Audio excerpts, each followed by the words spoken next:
दान दान सतगुरु तेरा ही आसरा। तेरे सजनों, मस्ताना जी की सत्संग क्या गजब के रंग लाती थी, क्या मस्ती थी। जिसको भी सुनते हैं, जिन लोगों ने उनका सत्संग सुना है वो भाग्यशाली है, लेकिन जिन जिन ने भी उनकी सत्संग की मस्ती का हाल सुनाया, हाल सुनते ही बड़ा आनंद आता है। उनकी सत्संग की मस्ती का वर्णन इस मुंह से और जबान से नहीं किया जा सकता। जिस तरह सत्संग सुना है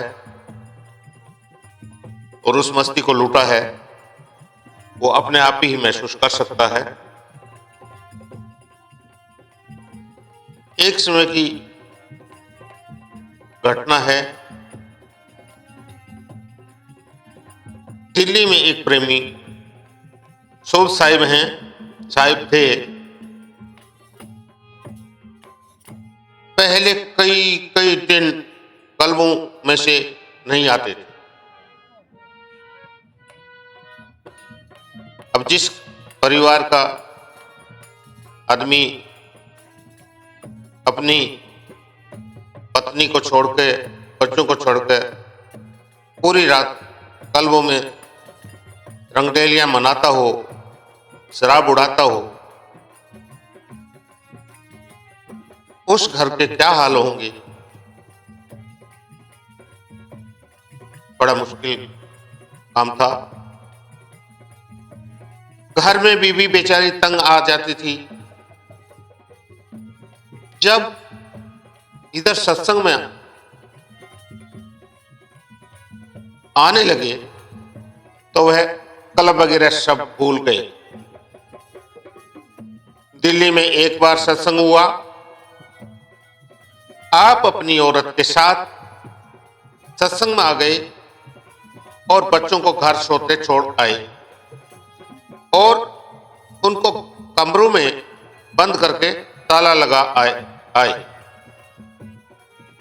कि अभी 2 घंटे में वापस आ जाते हैं। उनके पास अपनी कार थी। सत्संग में ऐसे मस्त हुए कि घर जाना ही भूल गए, नए बच्चे ही याद रहे। 2 दिन बाद पूज्य मस्ताना जी ने बच्चों के बारे में पूछा, फिर होश आया और घर पहुंचे। बच्चे बेचारे पड़ोसियों से खिड़कियों में से हाथ निकाल कर बाजार से चीजें मंगाते और अपने पेट का गुजारा कर रहे थे। प्यारे सजनों, देखा मस्ताना जी की सत्संग की मस्ती। इस संसारिक वस्तुओं में से देखा जाए, औलाद सबसे प्यारी चीज मानते हैं, लेकिन मस्ताना जी की सत्संग की मस्ती थी ही ऐसी कि बच्चों तक को भूल गए। और वो भी 1 घंटा, आधा घंटा नहीं, पूरे 2 दिन तक। तो ये होती है सच्ची ताकत, पूर्ण ताकत और अच्छे मुर्शिद की मेहर, दया और जादू। धन धन सतगुरु जी तेरा ही आसरा।